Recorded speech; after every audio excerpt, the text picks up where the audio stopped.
1947 সাল একটি নতুন ভোরের সূচনা। সে বছর এক পুত্র সন্তানের জন্ম হয়, যার পিতা ছিলেন তাঁর সময়ের অন্যতম প্রখ্যাত ইসলামী চিন্তাবিদ ও আলেম, আর মাতা ছিলেন মহান সুফি সাধক ও ইসলামী পণ্ডিত শেখ ইয়াকুব বদরপুরি রহমতুল্লাহি আলাইহির কন্যা। সময়ের সঙ্গে সঙ্গে সেই ছোট্ট ছেলেটি বড় হতে থাকে।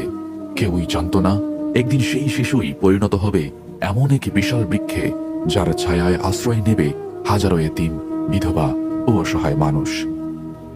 একদিন তিনি যখন প্রথম শ্রেণীর ছাত্র, স্কুল থেকে ফেরার পথে একটি জীর্ণ শীর্ণ বাড়ি চোখে পড়ে।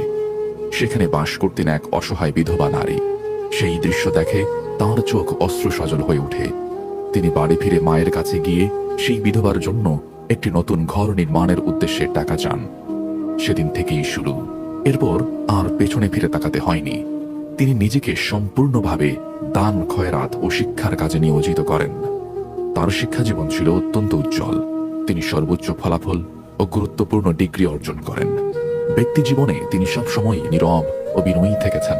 শুরুতেই তাঁর প্রিয় পিতা হযরত আল্লামা আব্দুল লতিফ চৌধুরী ফুলতলী রহমতুল্লাহি আলাইহি নিঃশর্তভাবে তাঁর কাজের পৃষ্ঠপোষকতা করেন। ধীরে ধীরে বাংলাদেশ ও প্রবাসীর বহু দানশীল মানুষ এই মহৎ উদ্যোগে যুক্ত হন। 2022 সালে তিনি লতিফি হ্যান্ডস নামক একটি দাতব্য সংস্থা প্রতিষ্ঠা করেন। এই সংস্থার আওতায় গৃহ নির্মাণ, এতিম ও বিধবা সহায়তা সহ বহু মানব কল্যাণমূলক প্রকল্প পরিচালিত হচ্ছে। তাঁর সারা জীবনের কর্মযজ্ঞে তিনি হাজার হাজার এতিম ও বিধবার জন্য আশ্রয়স্থল নির্মাণ করেছেন। লতিফি হ্যান্ডস 3 ধরনের ঘর নির্মাণ করে থাকে: টিন শেড ঘর, অর্ধদেয়াল ঘর এবং পূর্ণ দেয়াল ঘর। পানি প্রকল্পের আওতায় টিউবওয়েল, অজুখানা ও কূপ স্থাপন করা হয়, যা বিভিন্ন অঞ্চলের হাজার মানুষের জন্য নিরাপদ ও বিশুদ্ধ পানির উৎস নিশ্চিত করে। অন্ধ ও প্রতিবন্ধী প্রকল্প। এই প্রকল্পের আওতায় 200-এরও বেশি উপকারভোগী প্রতি মাসে নগদ সহায়তা ও প্রয়োজনীয় উপকরণ পেয়ে থাকেন। এতিম প্রকল্প।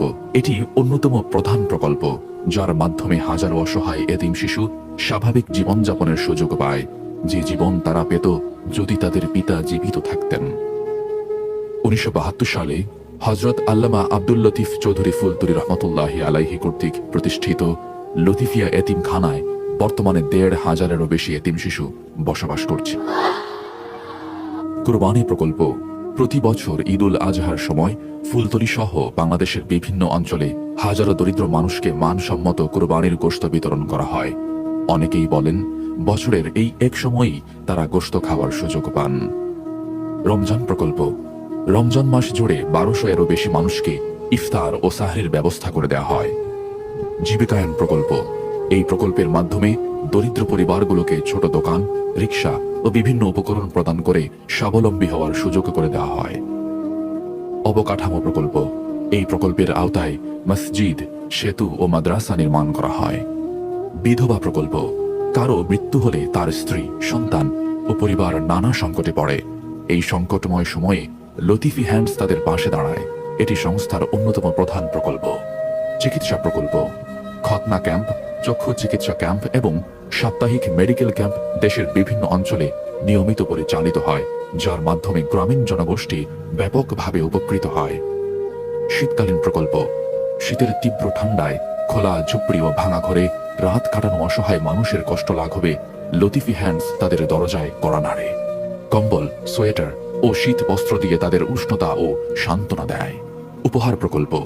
বিভিন্ন উপলক্ষে এতিম, বিধবা, শিশু ও বয়স্কদের উপহার সামগ্রী প্রদান করা হয়, যা তাদের মুখে আবারও হাসি ফোটায় এবং কিছু সময়ের জন্য দুঃখ ভুলিয়ে দেয়। জরুরি সহায়তা প্রকল্প। বাংলাদেশ নদীমাতৃক দেশ। বছরের এক সময় নদী জীবিকার উৎস হলেও বর্ষায় তা ভয়ঙ্কর রূপ নেয়। ঘর বাড়ি, ফসল ও পশু সম্পদ ভাসিয়ে নিয়ে যায়। এমন দুর্যোগে লতিফি হ্যান্ডস তাৎক্ষণিকভাবে উদ্ধার ও সহায়তায় এগিয়ে আসে। এছাড়া প্রতি বছর বৈদ্যুতিক শর্ট সার্কিট সহ নানা কারণে শত শত ঘর পুড়ে যায়। এসব জরুরি অবস্থায়ও সংস্থাটি দ্রুত ব্যবস্থা গ্রহণ করে।